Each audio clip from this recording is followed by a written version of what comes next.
What's going on, guys? Jared here. Today I wanted to talk about the best decks and the worst decks in Genesis format. So we are going to be tiering them up in a tier list, and I want to talk about what decks are completely unfair and what decks I don't think are worth your time playing. If there is any decks in here that you want me to review, leave a comment down below and I will tell you in the comments where I would put them in the tier list. There are so many decks I could put in here, but this is just the ones that I was able to think of right now.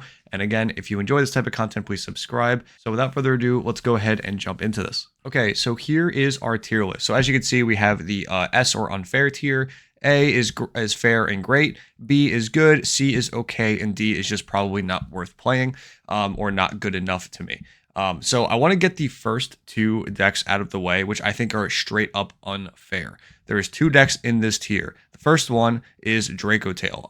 Draco Tail is obviously already hit with points, but the ceiling of this deck and what it does inherently is a very modern thing in Yu-Gi-Oh! Where your cards are getting such disgustingly broken effects for being used as fusion material. So this puts it at the unfair tier. That is the problem with the deck. Once you let one card resolve that says fusion summon, this deck gets out of hand very, very quickly. When you start getting things like Pan and Urgula online, or Malulu to be able to negate stuff, it breaks a board so easily. As well, it can put up a board with upwards of 5 interruptions. So it's just very, very unfair. Next up, the only other deck that I think is actually in the unfair tier is actually Animat. Now, there are multiple versions of Animat. There is the Goblin with Radiant Typhoon version. There's the Utopia version. There's a more pure version. Anything that is using the Do Warrior, the Goblin, the what's it called, the Go Zubababa one. All of these cards are very, very good, and the reason they're good is interactability. When I say that, you're probably wondering what I mean. If you this deck plays around things such as Mourner and Veiler very, very efficiently. If you are not being able to remove the bodies off the field, it is a huge problem. But the deck also comes with a slew of extenders that makes this so hard to stop. And once they get to one Gaga Girl with the one of the newer type of Animat monsters, it just becomes a huge problem to stop. And I think that this deck needs more points. Being able to play these cards as well with 7 Tachyon for consistency, as well as other forms of non-engine, because your engine is so low costing. This deck just needs some type of hindrance somewhere. It's just too much.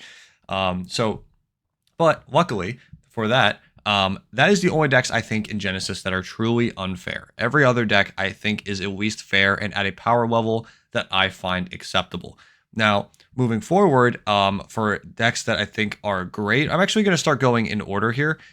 So starting off, this is Archmage. I'm going to put Archmage at great. This is a great deck, but inherently, I don't think it's doing anything unfair right now in comparison to what other decks are doing.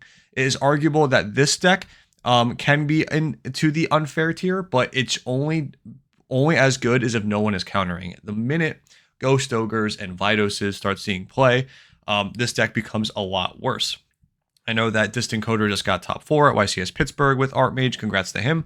And it was doing very, very well. I saw his list. I believe he was playing 3 Crossout Designator as well as 3 Droll and 3 Nibs. So the fact that that deck is able to play all of those for free because Archmage cards are not pointed, I think that's like crazy. Especially with these newer decks are being so powerful, trying to maintain the power level as these new decks come out is very difficult. So when something like Archmage exists, it makes it very, very rough. Next up, Burning Abyss. I do not think Burning Abyss is worth it personally.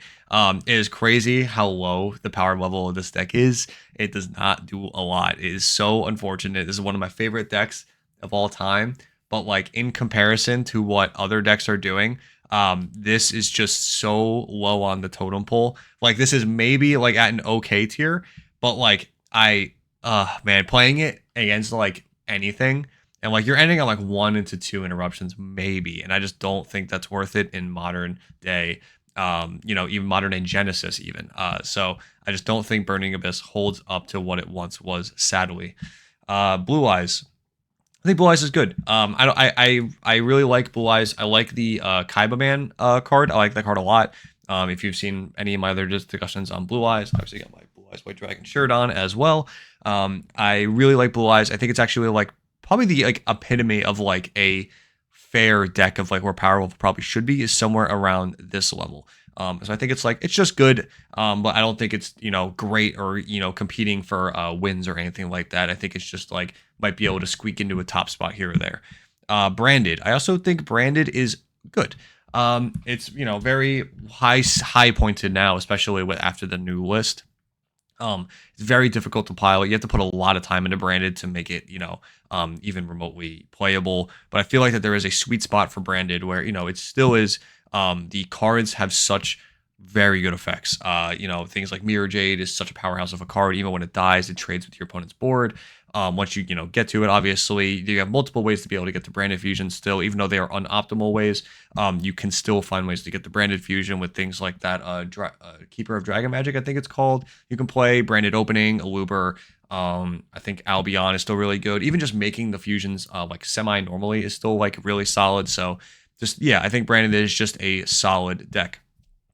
I'm also going to put Dragon Maid here. Dragon Maid is a deck that I lost to in my pod, actually, in the finals. And this deck is just very consistent at what it does. Definitely didn't do anything that I thought was crazy or unfair, but it's very consistent at doing a normal summon line, making the fusion monster, setting up a Shiho, and then occasionally, if you have some extension, you can make the additional dragon fusion. I forget its name.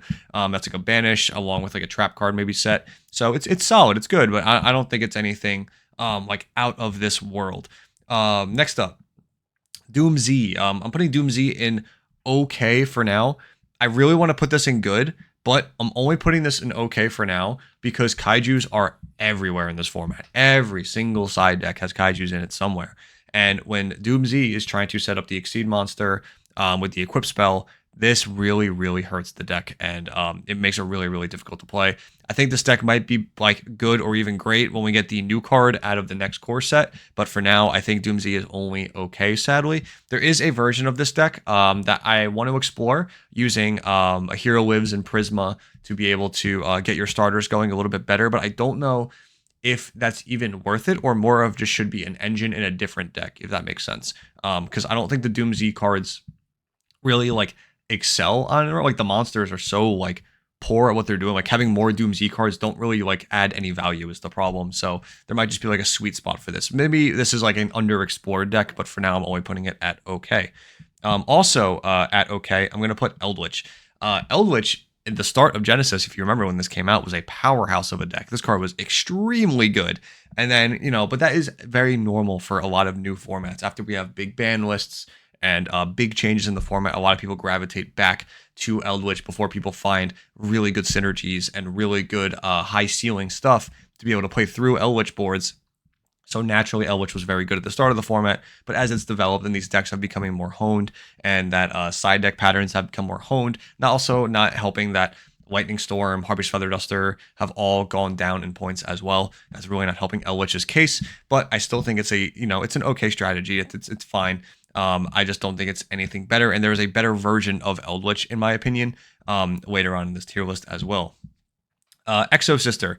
Exo Sister used to be great, but I think it's only good now. I don't think Exo Sister is like doing anything inherently unfair. You are literally just making rank 4 spam and summoning the rank 8. But again, kaijus are in the format. You make that rank 8, you're slapping a kaiju on that thing, and it is very painful to look at. So I think Exo Sister is only good for that reason for now. Not really much else to say when it gets to new support, depending on where points go. That could, definitely can change. But for now, this is where I'm going to put it. Fabled. This is the Fabled like Light Fiend Fiendsmith pile deck. It's kind of like very combo-y. I have not seen a lot of gameplay from this, but when I see it go off, it looks so fun. This deck looks so fun. I'm gonna put it at okay for now, but I think you need like a really good pilot with this deck and a really good deck builder with this deck can make something crazy here. This is like it's so crazy. Like I'm like seeing Fabled and like Doom Z down here because like in the back of my head I'm like they feel so not explored enough. I really like the decks too, but for now I'm only gonna put it at okay. But I could definitely see this deck like it just needs to prove itself. If this deck proves itself, I'm totally fine with putting it higher. But for now, I'm just not seeing it. Okay, going into Fire King. Fire King I think is good. You have enough point slots and allocation slots to be able to put Kieran. And this is kind of like having the Kieran with the Dirac, as well as, big Garunix. And you have like a Holly Sue-esque type of play in your deck, which I think is crazy. And when you can do something like that, it is just insane when you're able to resolve it on turn 0, to say the least. You're setting up engine on your opponent's turn 1, like that's crazy. So I think this is a good deck, definitely. Obviously, a lot of points. The full Fire King engine takes all the points, so you can't really do a lot with it post that. But the engine itself is just good enough. Generator. This deck, you used to be just VFD Turbo. Now with the point slots, I actually think Generator is not worth it anymore. Man, this deck. It was so toxic, like for like a week, and with that VFD Turbo deck, but like without that, Generator just falls so flat, especially with other decks in the meta like Radiant Typhoon, Cosmic Cyclone seeing a lot of play. The actual rank 9s are like kind of not good enough. Also, again, like I'm gonna keep going back to this Kaiju problem, but like it's just a thing in the format where if you're making one monster, that's a big problem. Like people can just put in this card to deal with it. When you summon Har, I believe his name is Har, the zombie fiend looking guy, who's in the gate and can rip your opponent's hand.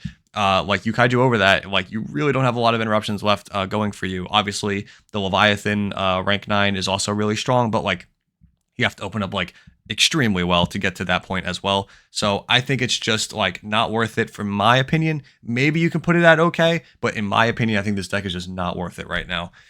Next up, Goaty.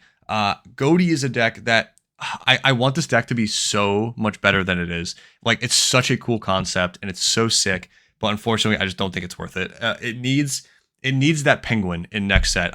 When we get that penguin in next set, there's a chance I put this to like okay or good. But for now, Goaty just not having any 1-card lines to be able to set up anything really, really hinders it. Arian Post is a hell of a card, and the level 6 fish, whatever his face is really, really good too. But getting the Arian Post is very hard for a 1-card level 6 synchro. And then you have to play all of the actual Goaty monsters, which are inherently just like kind of like bricks or bad normal summons. So it kind of leaves it in this awkward spot, unfortunately. Sadly, I want it to be better. Goblin. This is a deck that, again, like all of like the Exceed piles kind of like formulate into one mess. Again, this is where Radiant Typhoon, Onomat, and and Goblin all kind of formulate.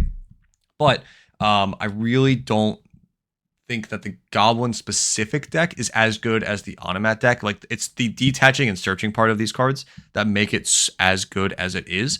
For the Goblin cards, it's like a little bit worse because you have to detach them from somewhere else, and it's like nothing crazy. So I think this is also just a okay deck. I don't think this is a phenomenal deck. It's just fine and good at what it does, but I don't think it's great by any means. When you mix it with the other decks, that's where it starts getting better. But the Goblins cards, even in those decks, tend to be the worst ones. Like the Radiant Typhoons and the Automat cards are just better in my opinion. Next up, Ice Barrier. Ice Barrier, I think, is okay. It has a cool combo, has cute 1-card lines, but like the actual M board itself gives a little bit more to be desired. Again, you have to keep in mind as I'm rating a lot of these decks also are based on not only what they can do, right? Like obviously some of these decks, the Fable deck, for instance, can do amazing things turn 1, but this is also dependent on how good it is at playing through what's in the current meta. And at the like YCS meta, we have Droll, we have Nib, we have Kaijus, we have Cosmic Cyclones, we have back row removal. All these things add up to a lot of different, opinions that if you're not out in the tournaments and in the fields, you might not, kind of understand why I'm coming from these angles at some of these decks and why I think they're like maybe not as good as maybe you think they are. But unfortunately, Ice Barrier loses to like I would say like most of the hand traps in the format as well. Again, normal Kaiju problem. But you can usually make at least 2 to 3 different bodies in the Ice Barrier deck. But I don't think it's doing anything too crazy, even when it does combo with that. What's it called? It summons Trish, but the other guy, it summons General something that like when your opponent uses the monster can discard a card with the synchro that brings it out. Next up, Infernoid. I think Infernoid is also in the okay tier. This is kind of like, I want this to be higher, but like this deck is so explosive and you have like bombs in this deck. You have big bombs in this deck with Anoku and the other big one, I forget his name. But just being able to have those in your deck is already such an inherent advantage that a lot of decks might not be prepared for. But this deck also has a hand rip with Tiara that is like super broken when you get it off turn 0, which I don't know how often you can do it. It's like fairly consistent, but not like super consistent. It's just kind of weird. I know once you get to evil, it makes it so much easier. And that's kind of like the whole point of the deck anyway. So do I think it's okay? This might be more on the good side, but for now, I'm going to put it in okay. I'm actually going to like, I might move these around the tiers at the end. So like put them in more of an order. But for now, I'm going to put this in okay tier. Next up, Lunalight. Lunalight, I think, is okay. Again, it's this Lunalight, especially in Genesys, like not even including in like standard format. Like in standard, at least you can do like the Liger Dancers plus some other stuff. But in Genesys, like this deck is just only pumping out this card, and it is like so annoying. Like I hate that. I just don't like decks like that. Like my personal gripe with it, I don't like decks that just summon like a towers and call it a day. So this deck existing is like super annoying, and you can make like 1 to 2 Liger Dancers, but after those are made, like, oh, it's so boring. Like it's all it does. So again, this is something that's known, something that you should be prepared for, that everyone is pretty much prepared for now to some extent. Like every person who is taking this format even relatively seriously is prepared for something like this. So just keep it in mind. Madolche, I think Madolche is good. This is like, I've actually might even move this to great. I think this is actually more of like an underexplored deck, if I'm being quite honest. And the reason I say that is obviously I had the deck profile with Nick Ma a couple days ago. Check that out if you want to. And I liked his theory in the deck a lot. And the fact that this is 0 points, much like Archmage, is really, really strong. But this deck is super consistent. But I think the thing of why I'm going to put it in great, and it's literally for this reason only, because you can play Herald of Orange Light, and that is a 0 point, disgustingly broken hand trap that you can reuse in this deck. And if you start doing a combo in this deck with a higher ceiling, this deck gets even better. You have a trap Omni Negate. You've just a lot going for this deck. So I'm actually going to put this in great. I think this might be an underexplored great deck, but this deck I think can definitely keep up with a lot of the other with something like Archmage, and definitely I think is a cut above the rest of these. So I'm going to leave this in great because like I said, like just being able to play that hand trap lineup is so gross. Odeon, or Tombkeeper, or whatever you want to call it, Apophis. I think this deck's great. This is like such a low point deck, dice rolly as hell deck, but you can steal games with this deck. Like such a deck that like you go first, setting up your board. The Apophis traps, I think, are some of the best generic traps that we have in the actual Genesys format themselves. If they start targeting cards like Draco Tail Flame, I think you might start to see cards more like the Apophis traps start to see play. Apophis of the Serpent and the Apophis of the Snake Deity, whatever it's called, and the Gate card, just because there's 0 points and can pretty much Omni Negate anything.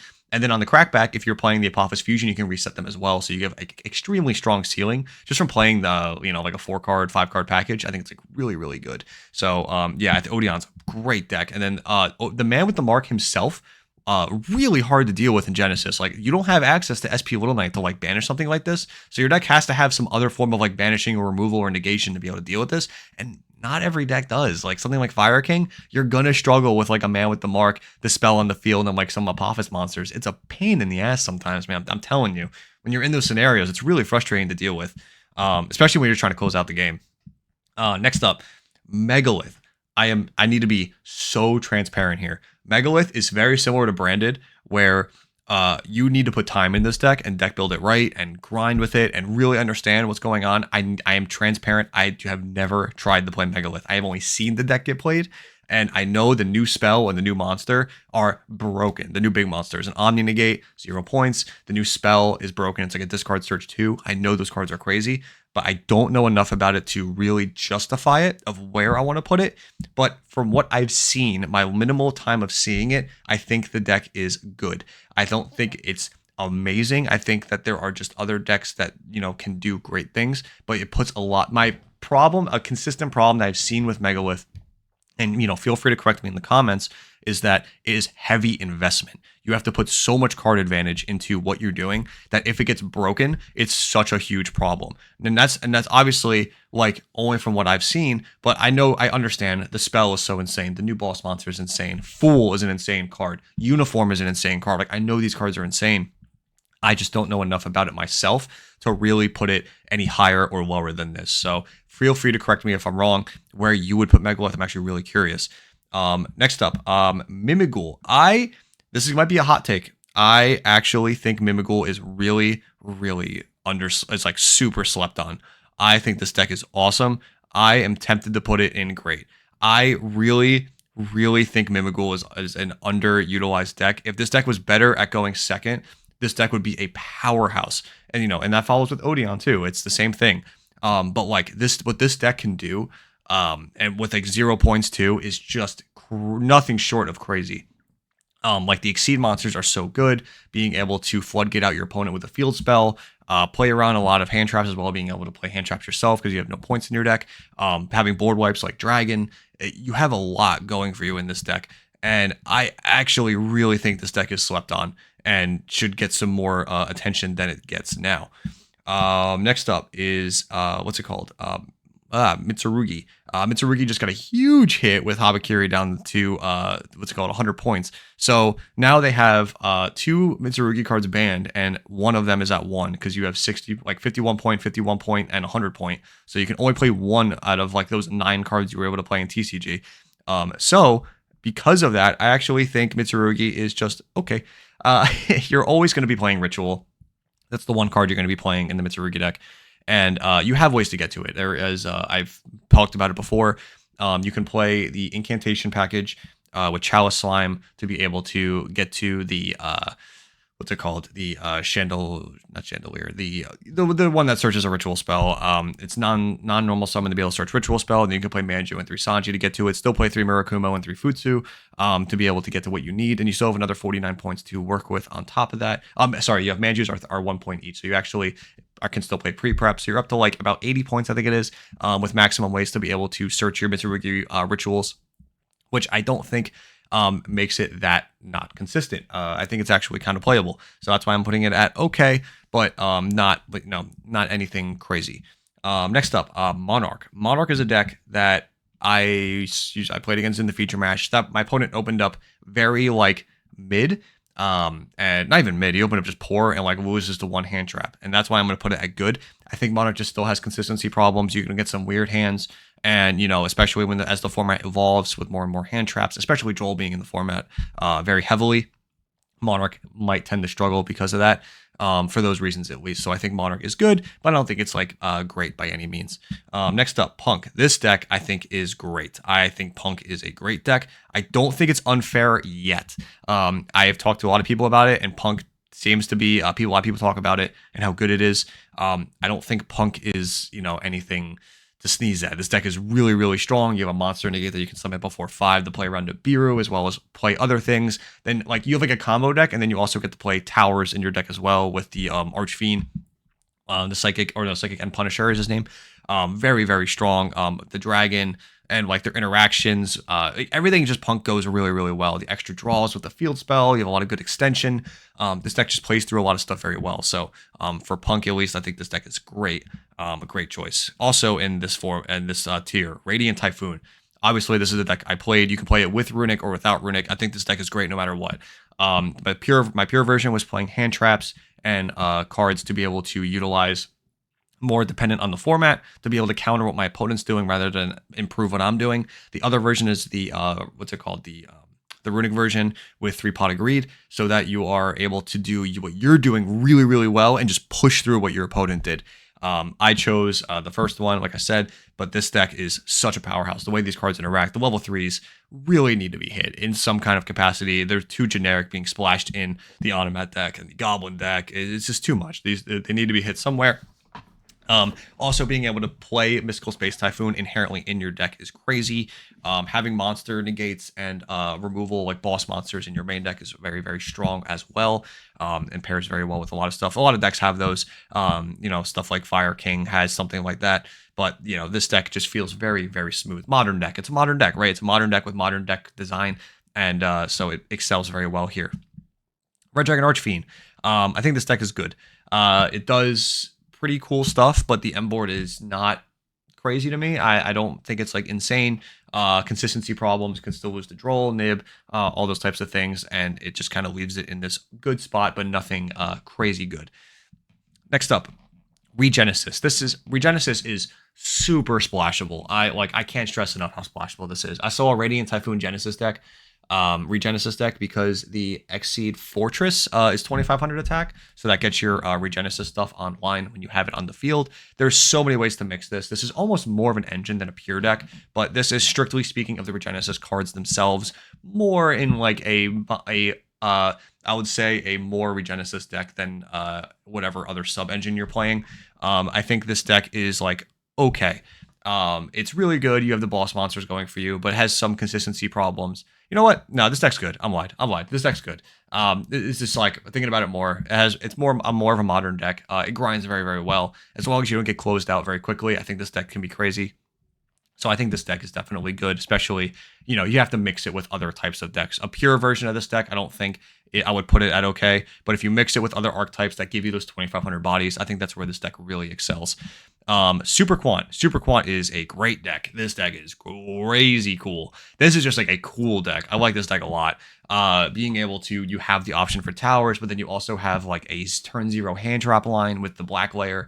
And then not even that, like the other mechs being able to be quick effects on your opponent's turn when you have the right ones to form different types of interruption, as well as being able to have like Burning Abyss style effects. Like when they're sent to graveyard, they trigger. Alpha is a crazy card, and the what's it called? The Black Alpha is also like a crazy card. I think Black Shadow Fairy Alpha, I forget his name, but super, super good card, powerful cards. They're modern cards, but even the old ones, like they aged very well. Having an on-summon effect and a sent to graveyard effect all are really, really good. So yeah, this deck is definitely great, and you can mix it with other stuff too, which is even cooler. A lot of good stuff going for this deck. Vanquish Soul. I actually might think this is crazy. I still think Vanquish Soul is a great deck. It finally has the points that I think were deserved for it to be at. But this deck is great, man. You like Holly Sue is such a crazy card, and not even like I obviously like Holly Sue is the main complaint for a lot of people with Vanquish Soul, but even the old ones, like they all have 3 effects on them, and it just makes them so good and can still dodge a lot of interruptions with things like Borger and Caesar. Having a search and a like going second type of tool with something like Ryzen to be able to push through. Start is still a great field spell. The lingering effect of the trap to have your guys not be able to be destroyed is still insane. Caesar not being non-targeting destruction is awesome. You have a bounce for Madwell to be able to play around things like the man with the mark. So you have a lot going for you. I'll put it that way.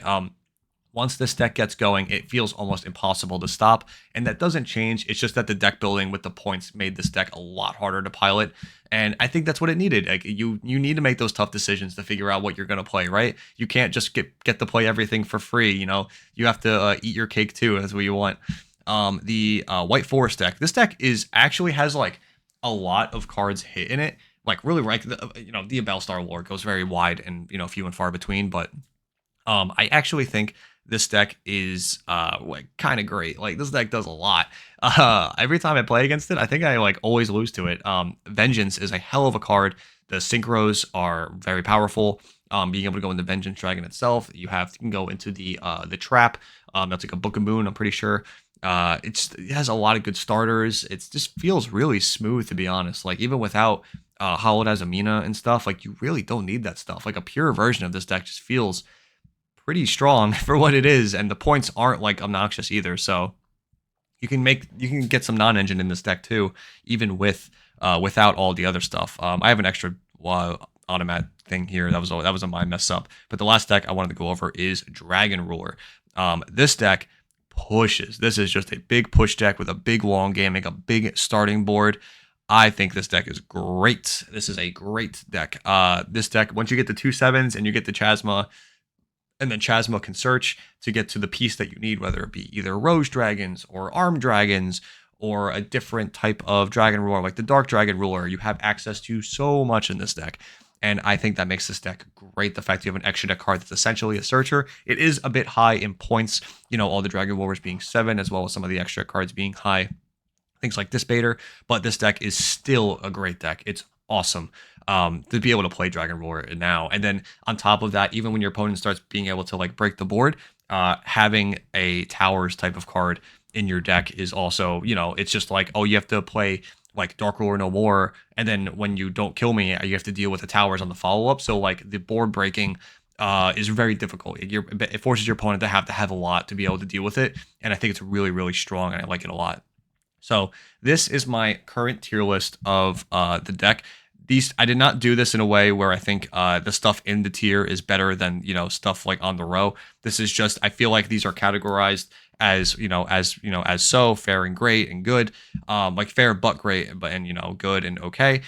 So nothing in here I think is like better than the other one. That's not what I'm trying to say. Just I think that these decks in these tiers are above the ones or above the ones above it and below the ones that are above it. So just something to keep in mind. But where do you think all of these decks land? Do you disagree or agree with me? And if I missed any decks, put them in the comments and I will say where I would put them. So that is going to do it for this video. If you enjoyed, please subscribe. I would greatly appreciate it. And let's end the video off on a high note. I hope to see everybody at the Remote Duel YCS coming up in December. I'm very excited for that event, and I will be playing Genesys most likely for that as well. So if you catch me there, feel free to say hi. But without further ado, I'll end the video. Bye, guys.